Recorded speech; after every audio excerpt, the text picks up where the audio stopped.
नमस्कार साथियों, कैसे हैं आप सब। आशा करता हूं अच्छे होंगे, स्वस्थ होंगे। तो साथियों, आज हम इस वीडियो पर बात करेंगे कि जीडीएस क्या होता है, इसका काम क्या होता है, ये काम कैसे करता है, और जो आपके जीडीएस के फॉर्म भरे जाते हैं उसमें उसके अंतर्गत कौन कौन से वैकेंसी आती है, किस किस पोस्ट पर। और जैसे अभी नई अपडेट है कि सिक्योरिटी बॉन्ड वाला क्या है कि उसमें चेंजेस किए गए हैं कि लेंगे कि नहीं लेंगे आपके सिलेक्शन के बाद सिक्योरिटी बॉन्ड। और जीडीएस की पेमेंट कितनी होती है, आपको अलाउंस कितना मिलता है। तो इन सभी बातों को हम इस वीडियो पर चर्चा करेंगे। जैसे जीडीएस की मेथड ऑफ एंगेजमेंट क्या होती है, कैसे सिलेक्शन प्रोसेस होती है। तो हम आज पूरे प्रोसेस को हम इस वीडियो पर समझेंगे और साथ ही यूपी जीडीएस के रिज़ल्ट के बारे में भी हल्की बात करेंगे। मैं एक्चुअली में बता चुका हूं, पर फिर भी लास्ट में आपको एक छोटी सी बात बतानी है, तो वीडियो को अंत तक ज़रूर देखिए जिससे आपकी कोई भी समस्या का हम निराकरण कर सकें। तो चलिए आगे बढ़ते हैं वीडियो में।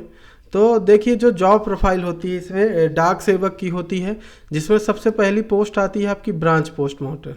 किसकी? ब्रांच पोस्ट मास्टर की। इसमें आपका जो पोस्ट मास्टर होगा, जिसमें आपका अगर बीपीएम में सिलेक्शन होता है तो आपको घर घर जाके डाक नहीं भेजना है, आपको डेस्क जॉब मिलेगी। कहाँ? आपके ऑफिस में। जैसे यहाँ पे लिखा हुआ है, जो अंडरलाइन है, देखिए मैंने कर दिया है, the work perform for IPPB will not be included in calculation of TRCA since the same in being done incentive basis. और इसका अगर काम की बात करें तो job profile of branch post master will include managing affairs of branch post office. ये देखिए, आपका जो आपके ब्रांच पोस्ट ऑफिस के जो भी काम रहते हैं वो किसके अंतर्गत आते हैं?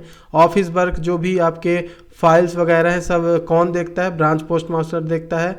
India post payment bank IPPB and ensuring uninterrupted counter operation during the prescribed working hours using the held device smartphone laptop supplied by the department. मतलब कि ऑफिस वर्क के साथ साथ क्या करता है, जो हमारा बैंक होता है, बैंक में पैसे जमा करने आप जाते हो, जो भी पैसे होते हैं आपने FD करा रखी है, कुछ भी करा रखी है, तो ये BPM जो होता है वहाँ पे काउंटर पे आपको मिलता है और आप वहाँ पे पैसे जमा करते हैं। वो आपको फैसिलिटीज़ प्रोवाइड कराई जाती है रिकॉर्ड करने के लिए, है ना, लैपटॉप इक्विपमेंट, बहुत सारी चीज़ें आपको प्रोवाइड कराई जाती है वहाँ पे। ये आपका ब्रांच, ये जॉब प्रोफाइल हो गई किसकी? BPM की। अब हम सेकंड पोस्ट पे चलते हैं, असिस्टेंट ब्रांच पोस्ट मास्टर। तो देखिए, असिस्टेंट पोस्ट मास्टर का क्या होता है? Function of sale of stamps, stationery और conveyance and delivery of mail, door steps, deposit, payment, other transaction under IPPB, जो बैंक होता है पोस्ट ऑफिस का, उसके अंतर्गत। और assistant branch post master in counter duties using the hand held device smartphone supplied by the department.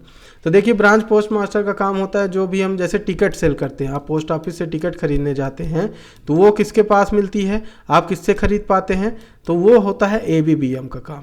ABPM आपको क्या करता है? टिकट प्रोवाइड कराता है, और जो डिलीवरी होती है, डिलीवरी की डिटेल अपने पास रखता है, और डोर स्टेप तक आपको क्या करता है? सप्लाई प्रोवाइड करता है। मतलब कि यहाँ पर उसे पूरा प्रोसेस करके आपके डोर तक सप्लाई, जो भी आपकी डिलीवरी है वो डिपॉजिट करता है।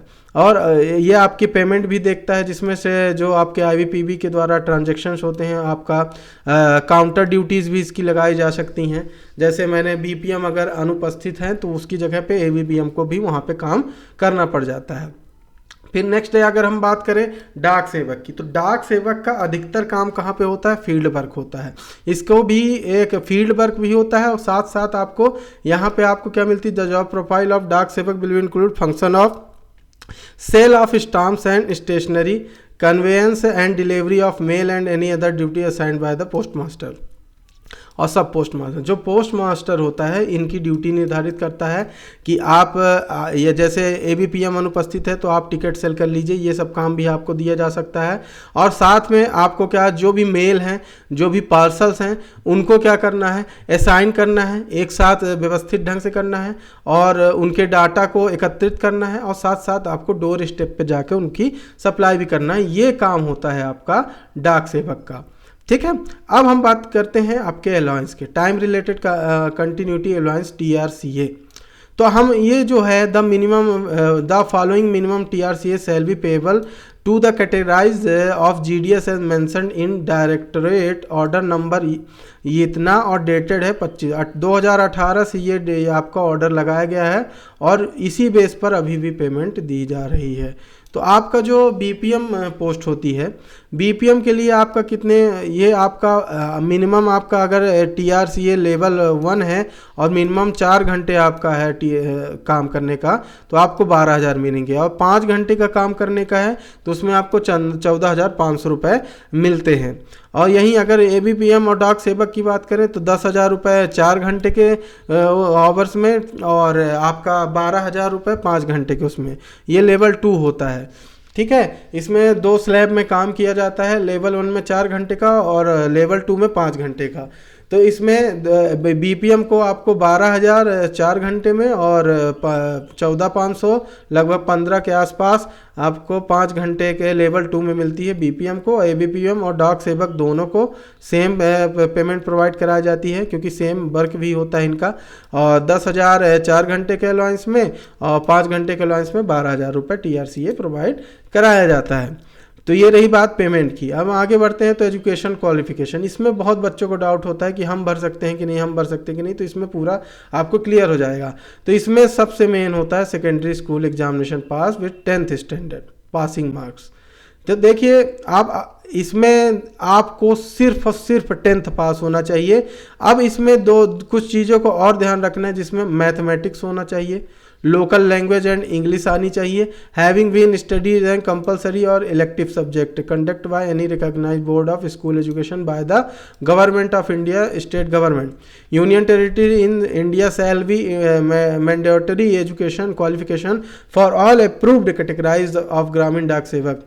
तो ये आपका क्या होता है कि 10th बेस पे लेते हैं, खासकर मैथ और आपका लोकल लैंग्वेज और इंग्लिश कंपलसरी आपको आनी चाहिए। फिर आपका लोकल लैंग्वेज कैसे, सेकंड पॉइंट ही है compulsory knowledge of local. The candidate should be have studies the local language at least up to 10th standard, मतलब कि आपका जो लोकल लैंग्वेज है मिनिमम 10th स्टैंडर्ड में आपको पढ़ा होना चाहिए।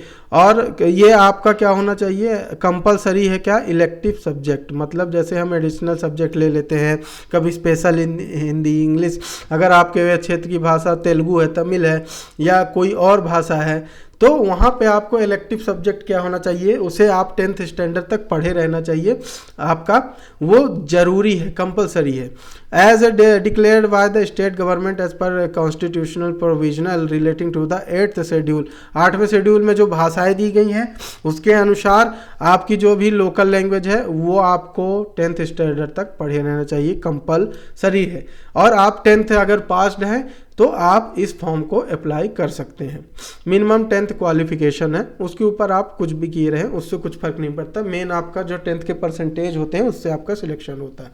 नेक्स्ट को चलते हैं बेसिक कंप्यूटर ट्रेनिंग, तो ये बहुत इंपॉर्टेंट है, आपको CCC सर्टिफिकेट आपके पास होना चाहिए, मिनिमम 60 डेज का, कितना, मिनिमम 60 डेज का कंप्यूटर सर्टिफिकेट आपके पास होना चाहिए। The candidate for all approved categorise of GDS referred to in above will be required to furnish basic computer training course certificate at least 60 days. ये देखिए minimum 60 days duration का आपके पास computer course का कोई भी, या कंप्यूटर ट्रेनिंग इंस्टीट्यूट से आपने कोई सेंट्रल गवर्नमेंट, स्टेट गवर्नमेंट या यूनिवर्सिटी बोर्ड, किसी भी इंस्टीट्यूशन, प्राइवेट ऑर्गेनाइजेशन से भी आपने किया है, मिनिमम 60 डेज का आपके पास कंप्यूटर कोर्स कुछ भी होना चाहिए। फिर आपका आता है नेक्स्ट, अगर पॉइंट पे चलें तो नॉलेज ऑफ साइकिलिंग, ये बहुत इंपॉर्टेंट है। कुछ लोग गलती करते हैं फॉर्म भरते समय, मैं आपका पूछा जाता है कि आपसे साइकिलिंग आती है कि नहीं, तो वहाँ पे नो कर दिया जाता है। तो ये गलती कभी भी आपको फॉर्म भरते समय नहीं करता, आती है या नहीं आती है आपको यहाँ पे यस करना है, क्योंकि अगर आपसे साइकिल बनती है तभी आपका सिलेक्शन होगा। ठीक है, तो वहाँ पर आपको आती है नहीं आती है आप यस करिए, उसके बाद आप सीख सकते हैं। ठीक, आपको समय मिलता है। नॉलेज ऑफ साइकिलिंग, तो आप prerequisite condition for GDS post in case of candidate having knowledge of riding a scooter और motorcycle that may be considered as knowledge of cycling. ठीक है, तो आपका क्या है, इसमें जरूरी होता है कि आपसे साइकिल आना चाहिए। फिर सिक्योरिटी की बात आते हैं, तो ये जो पॉइंट है अब निगलेक्ट कर दीजिए, इसको इसलिए मैंने डाला है क्योंकि पहले यहाँ पे देखिए आपका 1 लाख रुपए क्या किया जाता था, आपका जीडीएस में एबीपीएम और डाक सेवक हैं, आप इस किसी भी उसमें, या बीपीएम है, ब्रांच पोस्ट मास्टर में सिलेक्ट हुए हैं, तीनों पोस्ट में अगर आप सिलेक्ट हुए हैं तो वहाँ पे सिक्योरिटी अमाउंट के रूप में आपको 1 लाख रुपए जमा करने पड़ते थे।